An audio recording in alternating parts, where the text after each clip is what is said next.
اللي بيضرب اللايك ضربه في قلبهم. واهلا وسهلا بالزميل العزيز والاعلامي الكبير الاستاذ وائل الدحدوح، الاعلامي الفلسطيني العظيم، ربنا يرحم اهله اجمعين ويلهمه الصبر والسلوان. اهلا بيه في مصر، لسه شايف له فيديو امبارح بالليل وهو واصل مصر، واهلا بيه في مصر، وقالوا انه جاي مصر يتعالج وبعد كده هيواصل السفر الى قطر للعمل في الجزيره. ربنا يوفقه ويصبره ويشفيه ويعافيه وينصر اهلنا في فلسطين اجمعين. هذا الرجل هو نموذج للاعلامي بحق، نموذج للاعلامي المجاهد، فربنا يحفظه ويشفيه باذن الله. طيب، لايك وشير وصلي على الحبيب، قلبك يطيب. هنروح للنادي الاهلي. النادي الاهلي علي معلول، تواصلت مع احد المسؤولين قلت له يا عم ايه العقبه في تجديد علي معلول؟ علي معلول عقده بينتهي بنهايه هذا الموسم، ايه العقبه؟ ايه اللي واقف؟ ايه الحته اللي واقفه؟ قال لي بامانه، قلت له، قال لي الحته اللي واقفه ان احنا مش قادرين نزود اكتر من 1.5 مليون دولار، وعقده وصل للطب، فانا ما اقدرش ازود اكتر من 1.5 مليون دولار في بلد الدولار فيها عمال يجري، مش عارفين هيجري يوصل لحد فين. احنا بنجيب دولارات من بره نتيجه الفوز ببطولات والمشاركه في بطولات وهكذا، لكن هعدي ال 1.5 مليون دولار ما كسرناش في النادي الاهلي ومش عاوزين نكسرها. كسرناها مع مودست بال 200,000 دولار اللي خدهم وكيل، لكن هو واخد 1.5. ومودست جاي من بروسيا دورتموند وتاريخ وحكايه وروايه، وجاي لاعب فري، فاحسبها 750 و750 موافقين، او 500 ومليون موافقين. فقال لي دي العقبه اللي امام تجديد علي معلول اللي بينتهي تعاقده بنهايه هذا الموسم، واللي اللهم صل على محمد يحق له التوقيع الان لاي فريق والانتقال في نهايه الموسم كلاعب حر. قلت له يعني دي العقبه؟ قال لي دي العقبه. قلت له طب هتعملوا ايه؟ قال لي والله مستنيين معلول. قلت له طب هتعملوا جلسه امتى؟ قال لي ما يرجع بألف سلامه، بعد ما يريح شويه، اي فرصه فيها كده نتكلم معاه. قلت له طب ايه اقتراحاتكم؟ قال لي واحد يحصل على جزء من راتبه بالجنيه المصري، يحصل على جزء من راتبه بالجنيه المصري. قلت له طب هو ممكن يقبل؟ قال لي معلول واحد من ولاد النادي الاهلي وواحد من اساطير النادي الاهلي، يقبل او ما يقبلش احنا هنقول كل اللي عندنا. قلت له طب اللي هيحصل عليه بالجنيه المصري ده قد ايه؟ قال لي ممكن يبقى التلت، الربع يحصل عليه بالجنيه المصري، والباقي هيبقى دولار برضه. لكن مش هقدر اقول، مش هقدر ازود عن 1.5 مليون دولار الا بقى لو يعني خد جزء بالمصري، ده ممكن ساعتها يبقى ليها حلول وكلام بالشكل ده. قال لي لكن عندنا فكره تانية لتمديد علي معلول. قلت له هي ايه؟ قال لي ابرام عقد اعلاني بمبلغ دولاري يحصل عليه من الشركه، يعني يبقى بياخد عندي ال 1.5 مليون دولار اللي هو عقده السنه دي ويجدد الموسمين بنفس الرقم، والزياده هيبقى واخدها من جهه بره، من شركه بره. قلت له طب ما قلتلوش الكلام ده ليه وقعدتوا معاه وخلصتوا كل حاجه؟ قال لي ان شاء الله باذن الله تعالى نقعد معاه بعد ما يرجع، لكن علي معلول الخيار الاول لينا هو استمرار. قال والخيار الاول له هو الاستمرار ايضا. ليه؟ لانه اصبح واحد من اساطير الاهلي. ايه اللي هيسفره بره ويروح سنه ولا سنتين وبعدين يرجع يمسك منصب في النادي الاهلي؟ علي معلول واحد من الكوادر الاداريه للاهلي القادمه، او واحد من الكوادر الفنيه للاهلي القادمه حسبما يختار، لكن هو معانا ومكمل معانا لانه نجم كبير ونجم عظيم واعطى باخلاص للنادي الاهلي، ويكفي ان هو حتى اساس مع منتخب تونس اللي خسر من ناميبيا. هنعمل ايه بقى؟ هنعمل ايه يعني؟ فعلي معلول العقبه في زياده الراتب وفي توفير الدولار، هو دي اللي بيتكلموا فيها. لكن الاهلي عنده حلول، والاهلي عنده رغبه كبيره في الحفاظ على استمرار علي معلول مع القلعه الحمراء. طيب، لايك وشير وصلي على الحبيب، قلبك يطيب. احمد عبد القادر كان عقبه في النادي الاهلي، وكان هو والراجل مارسيل كولر بينهم وبين بعض خصام، وكانوا عايزين يتطلقوا، ما كانوا مش طايقين بعض، وكانوا مش فاهم، كان الناس ما كانتش فاهمه ايه الحكايه، الاثنين دول مش طايقين بعض ليه؟ رغم شهر العسل اللي قضوه الموسم الماضي، او موسم العسل اللي قضوه الموسم الماضي مع بعضهم البعض، والمشاركه في كل المباريات، والمشاركه في كاس العالم، واللعب امام فلامينجو البرازيلي، وتسجيل هدفين، والراجل كان يعني راضي تماما تماما تماما عن احمد عبد القادر. احمد عبد القادر جاله عرض من هاتاي سبورت التركي، وقف عند 400,000 دولار. طيب اللعيب كان عاوز يمشي، الاهلي اشترط 650 الف دولار للنادي في الست شهور. واذا كان في كلام عن نيه البيع يبقى بنتكلم في 3.5 مليون دولار. نتكلم في 3.5 مليون دولار. الكلام ده خلى الناس بتوع عطيه سبورت، الكلام ده كله مع وكلاء مش مع الناس بتوع عطيه سبورت، خلى الناس بتوع عطيه سبورت خلعوا بدري ومشوا وكلام بالشكل ده. طيب ايه اللي حصل بقى في الجلسه اللي حصلت خلال اليومين الماضيين بين كولر وعبد القادر؟ قعدوا مع بعض. عبد القادر ابدى احترامه وتقديره للمدير الفني. كولر ابدى احترامه وتقديره للاعب ولامكانياته ولقدراته الفنيه. عبد القادر استفسر عن عدم المشاركه. اكد له المدير الفني انه عدم المشاركه عنده هو، لانه لا يلتزم بالتعليمات. وقت ما هتنفذ التعليمات، وقت ما هتبقى بتلعب بالشكل الجماعي وكده، احنا عندي استعداد انك تبقى موجود وبصفه اساسيه وتخش المنافسه مع زملائك في الجبهه اليسرى، لانك انت نجم كبير، سواء بقى مع حسين الشحات، سواء مع رضا سليم، سواء مع طاهر محمد طاهر، مع اي حد، اهلا وسهلا بيك. فتوافق هذا الثنائي على الاستمرار، لان احمد عبد القادر رفض بقى انه يروح سموحه وزد وكده وبتاع، وقال لك لا يا عم مش هبقى في الاهلي واروح حته تانيه واروح للمشاكل ووجع القلب، لا انا خليني زي ما انا كده موجود في النادي الاهلي. فتوافقوا على الاستمرار وتوافقوا على العطاء والجديه والالتزام والانضباط في المرحله المقبله. طيب في جزئيه اخرى في اداره التعاقدات هشتغل عليها الفتره اللي جايه، وهي تمديد عقد اكرم توفيق الذي ينتهي بنهايه الموسم المقبل. اكرم توفيق نجم كبير ونجم مؤثر ولاعب يعني بيمتلك روح قتاليه وعنده رغبه في استعاده مستواه. اداره النادي الاهلي ترغب في الحفاظ على معنويات اكرم توفيق وعلى دعمه ومساندته لاستعاده مستواه الكبير وتاثيره القوي. وبالتالي تلقى امير توفيق مدير التعاقدات والتسويق تعليمات من الكابتن محمود الخطيب بضروره تمديد عقد اكرم توفيق في خلال الفتره المقبله. وبالتالي هيخلص تمديد الثلاثي معلول والسوليه ومحمد هاني، هيخش على طول في اكرم توفيق اللي بينتهي تعاقده بنهايه الموسم المقبل. وده حفاظا على معنويات. وخد تعليمات مباشره من الكابتن المساواه مع لاعبي الفئه الاولى، شان محمد هاني المساواه مع لاعبي الفئه الاولى على طول. هيبقى رايح للمساواه بالشحات وامام عاشور ومحمد الشناوي وحسين الشحات وكل الناس دي. ليه؟ حفاظا على معنويات وحفاظا على معنويات. مش يبقى لعيب عندي مهم جاله 2 صليبي انا بقى كده، لا انا بحاول اقف وراه واسنده وادعمه بحيث ان هو يستعيد افضل مستوى ليه في المرحله المقبله. طيب بالمناسبه في صداع في راس النادي الاهلي اسمه عمار حمدي. عمار حمدي اللي كان راح مضى في سيراميكا في الصيف بموافقه الاهلي، ثم طلب العوده الى المقاولين العرب. قال لك عشان ابقى مع كابتن شوقي غريب، رجع للمقاولين العرب. ماشي شوقي غريب وقال لك لا يا عم انا عاوز، وجي محمد قال لك لا انا عاوز امشي. انتوا عارفين اللي عاوز البزازه زعلان. طب الاهلي كل شويه يقعد يغير تعاقداته والالتزاماته يا ابني مع الانديه، فدلوقتي عاوز يمشي. فالناس في النادي الاهلي قال لك انه ماشيين وديه فين ونجيبه منين؟ ما هو موجود في المقاولين العرب، هنقول للناس افسخوا ليه واحنا مش محتاجين. دخل نادي الاتحاد السكندري على الخط وقال للمسؤولين في النادي الاهلي نحن على استعداد للحصول على خدمات عمار حمدي لمده موسم ونصف اذا ما انهى علاقته بالمسؤولين في نادي المقاولين العرب.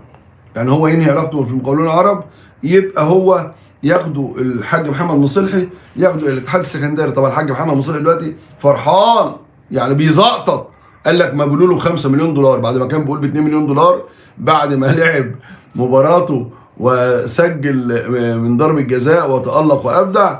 قال لك لا احنا عايزين 5 مليون دولار في ما بيقولوا له. ليه؟ لأنه لعب على دفاع قوي ولعب أمام منتخب قوي منتخب الجزائر، وقدم أوراق اعتماده كواحد من نجوم وهداف القارة السمراء في هذه البطولة. فبالتالي قال لك لا 5 مليون دولار، لما يجيبوا الجون الثاني يبقى 7، اللي بعديه يبقى 9، وهكذا يعني. وده لأن الناس في نادي الاتحاد السكندري بتحسن انتقاء المواهب الإفريقية على طول، دايما يبقى عندها كده هداف افريقي مميز، ودايما بيبقى مصدر خير عليها في حاله البيع يعني. فعمار حمدي عاوز يروح على فين؟ على الاتحاد السكندري. قال لك انا والناس في الاتحاد قالوا الناس في الاهلي لو خلص. طب هل الاهلي هيكلم المقاولين؟ الاهلي مش هيكلم المقاولين. قال لك عمار يكلمهم لو المقاولين وافقت خلاص. لكن احنا مش هنزعل المسؤولين في نادي المقاولين العرب مننا، لان هم ناس محترمه ودايما بيقدروا ويحترموا النادي الاهلي. طيب لايك وشير وصلي على الحبيب قلبك يطيب، صلي على الحبيب قلبك يطيب.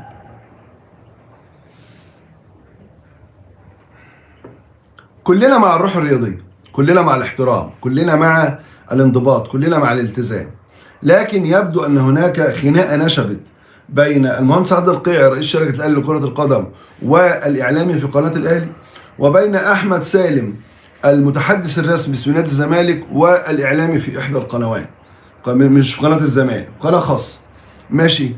ونشبت لأن أحمد سالم جاب ضيف قطع في النادي الاهلي واساء الى النادي الاهلي، وكانت كل اسئلته سلبيه ضد النادي الاهلي وهكذا.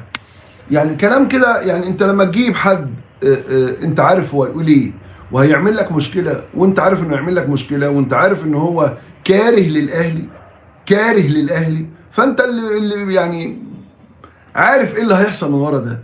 فطلع عادل القيعي انتقده وهاجمه وقال ان هو، وقال له اقعد جنب اخواتك. اقعد جنب اخواتك هنا، اقعد جنب اخواتك من المتعصبين، ممن يثيرون الفتن، ممن يرفضون عودة العلاقات الحميمية والرياضية بين الأهلي والزمالك. وعمل خبر، عمل خبر في الزمالك ووزعه على كل وسائل الإعلام، نفس الصيغة، هو تصريحات منه هو كمتحدث رسمي أو متحدث إعلامي باسم نادي الزمالك. اللي عاوز أقول عليه، لما تبقى متحدث رسمي باسم نادي الزمالك مش مفترض تعمل في الإعلام. ليه؟ لأن العمل في الإعلام ومتطلبات النجاح في العمل الإعلامي لازم تعمل حاجات فيها سسبنس، لازم هتجيب ده وهتجيب ده. مش هتقدر تفصل بين شخصيتك في عملك الإعلامي وشخصيتك كمتحدث رسمي. متحدث إعلامي دورك إنك أنت تلطف الأجواء وتعبر عن رأي نادي الزمالك وسياسة نادي الزمالك. عملك الإعلامي عاوز تنجح وتنافس وهكذا، فأنت هنا بقت الشخصيتين مختلفتين، هتلعب بالنص ده ولا بالنص ده؟ ما ينفعش. ما خلق الله للرجل من قلبين في جوفه. طيب انت هنا وانت بتجيب اعلامي او انت بتجيب نجم رياضي عارف انه يخبط في النادي الاهلي، حقك كمذيع لكن مش حقك كمتحدث اعلامي. يبقى هنا اختلط الدور بين المذيع وبين المتحدث الرسمي، وبالتالي لازم هتتهاجم. ولما تيجي تقول بقى انا مش هرد وتعمل خبر مستغلا وجودك في نادي الزمالك وبتوزعه على كل وسائل الاعلام معبرا عن وجهه نظرك واظهار وجهك الملائكي انك انت لا مش هترد على القيع ومش عارف ايه، ما قلتلناش برضو انك انت وانت في عملك الاعلامي ايه علاقه ده بعملك بقى كمتحدث؟ دخلت الامور في بعضها. هنا بتستغل الزمالك لكذا، طب هو بيهاجمك كمتحدث، وانت كمتحدث لما تيجي تشتغل عمل اعلامي مش هتقدر تقوم بيه وفق متطلبات وظيفتك كمتحدث اعلامي. ليه؟ هتبقى عاوز من حقك انك انت تعمل عمل فيه سسبنس، تجيب كل الضيوف تعبر عن وجهات نظر مختلفه، تجيب ناس تحب او تكره الاهلي، تختلف او تتفق مع النادي الاهلي، تختلف او تتفق مع نادي الزمالك. ممكن تبقى حريص على الزمالك، ليه؟ لانك انت لو جبت ضيف خبط في اداره الزمالك انت والضيف مشيتوا على طول.